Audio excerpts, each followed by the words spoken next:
चलिए इससे बात करने वाले हैं एनबीसीसी इंडिया के बारे में। दोस्तों एक कमेंट प्राप्त हुआ है, संदीप जी ने क्वेश्चन पूछा है कि लगभग 8000 शेयर इसके अंदर खरीदे हुए हैं और इनका जो प्राइस है वो 47 रुपये का है। तो 47 के भाव में 8000 क्वांटिटी, काफ़ी बड़ा माल जो है इसके अंदर इन्होंने खरीदा हुआ है।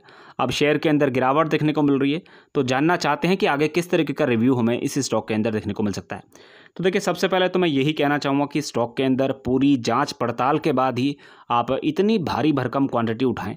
अगर आप सोच रहे हैं कि कहीं ना कहीं लॉन्ग टर्म में ऊपर की तरफ स्टॉक में मूवमेंट देखने को मिले, तो देखिए कई बार क्या होता है कि स्टॉक के अंदर हम लोग को उल्टी चाल भी देखने को मिल जाती है। अभी अगर हाल फिलहाल की बात करते हैं तो शेयर के अंदर लगातार गिरावट चल रही है। पिछले 1 महीने की बात करते हैं तो शेयर के अंदर जो लेवल हम लोग को देखने को मिले थे, लगभग 51 रुपये के आसपास ये स्टॉक हम लोग को दिखाई दे रहा था। लगातार गिरावट देखने को मिली और नीचे लगभग 40 रुपये तक के लेवल आपको स्टॉक के अंदर देखने को मिले। तो कहने का मतलब ये कि काफ़ी पैनिक वाली सिचुएशन आपके सामने रही होगी, जिस तरीके से आपने इतना भारी भरकम इसके अंदर माल उठाया हुआ है। खैर दोस्तों, अब आगे किस तरीके का एक्शन इस स्टॉक के अंदर हमको देखने को मिल सकता है। पिछले 1 महीने के अंदर गिरावट देखने को मिली। पिछले 1 साल की बात करते हैं तो स्टॉक के अंदर अच्छी खासी तेजी भी हम लोग को देखने को मिल चुकी है। लगभग 57 रुपये के आसपास ये स्टॉक गया था, वहाँ से लगातार गिरावट इस स्टॉक के अंदर दिखाई दे रही है। तो अब मैं आपको बताना चाहता हूं कि कंपनी किस तरीके की है, लॉन्ग टर्म के अंदर कितना प्रभाव और कितने लेवल आपको ऊपर की तरफ देखने को मिल सकते हैं। अभी हाल फिलहाल में बेशक से आपको स्टॉक के अंदर गिरावट देखने को मिली, लेकिन देखिए स्टॉक मार्केट का नियम है, गिरावट होती है, वापस से रिकवरी भी आपको देखने को मिलती है, बशर्ते कंपनी के जो फंडामेंटल है वो हम लोग को मजबूत देखने को मिलनी चाहिए और स्टॉक का ट्रेंड जो है वो अपसाइड देखने को मिलना चाहिए। साथ ही में कुछ खबरें निकल के आती हैं जिनके आधार पर कहीं ना कहीं अच्छा खासा रिएक्शन हम लोग को देखने को मिलता है। अब देखिए यहाँ पे मैं आपको बताना चाहूँगा कि सबसे पहले कि कौन कौन सी खबरें इस कंपनी के अंदर चल रही हैं। अभी हाल फिलहाल में यानी कि 2 दिन पहले खबर निकल के आई थी कि लगभग 100 करोड़ रुपए का एक प्रोजेक्ट हमें देखने को मिल रहा है SBI कैपिटल के माध्यम से। तो यहाँ पे एक प्रोजेक्ट है आम्रपाली प्रोजेक्ट, तो उसके अंदर लगभग 100 करोड़ का इन्वेस्टमेंट हमें यहाँ पे देखने को मिल रहा है। तो देखिए उसका प्रभाव, अब देखिए कंपनी के अंदर गिरावट बेशक से आपको देखने को मिली थी, तो 40 रुपये से लेकर स्टॉक के अंदर जो तेज़ी आपको बनती हुई नजर आई है, तो उसका अच्छा खासा प्रभाव आपको अभी तक देखने को मिला है। अब देखिए इससे पहले भी काफ़ी सारी खबरें इस कंपनी के अंदर देखने को मिली हैं। जिस तरीके से कंपनी के Q1 के नतीजे डिक्लेयर हुए थे, बड़ी हलचल आपको तब भी इस कंपनी के अंदर देखने को मिल चुकी है। साथ में दोस्तों बताना चाहूँ कि अगर मार्केट वैल्यू की बात करते हैं तो लगभग 7900 करोड़ की ये कंपनी है।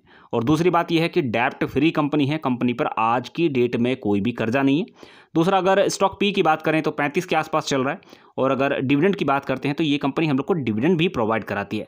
साथ ही में अगर ROC देखें तो वो पॉजिटिव है, ROE की बात करते हैं तो वो पॉजिटिव है। और अगर स्टॉक प्राइस की बात करें तो इस समय जो स्टॉक प्राइस दिखाई दे रहा है वो अपने 50 डेज़ के DMA से नीचे ट्रेड करता हुआ नजर आ रहा है। लेकिन अगर 200 डेज़ की DMA की बात करें तो उससे ऊपर इस समय ये स्टॉक ट्रेड करता हुआ नजर आ रहा है। यहाँ से हम लोग को पॉजिटिव संकेत कंपनी के अंदर देखने को मिल रहे हैं। अब अगर देखा जाए तो कुछ अच्छे खासे क्वार्टर रहे हैं कंपनी के और अच्छा खासा मूव आपको देखने को भी मिला। साथ ही में अगर बात करते हैं डिविडेंड की, तो अच्छा खासा डिविडेंड ये कंपनी हम लोग को प्रोवाइड कराती हुई नजर आती है। अब मैं यहाँ पे आपको बताना चाहूँगा कि कंपनी के अंदर अच्छी खासी बातें तो आपने देख ली हैं, कुछ इसके अंदर कुछ नेगेटिव पॉइंट्स भी निकल के आ रहे हैं। जैसे कि अगर सेल्स की बात करते हैं तो पुअर सेल्स हमें यहाँ पे देखने को मिल रही है। पिछले 5 साल की बात करते हैं तो लगभग 3.17% के आसपास हम लोग को ये सेल्स माइनस में दिखाई दे रही है। तो कहीं ना कहीं डिसअपॉइंटमेंट जारी है।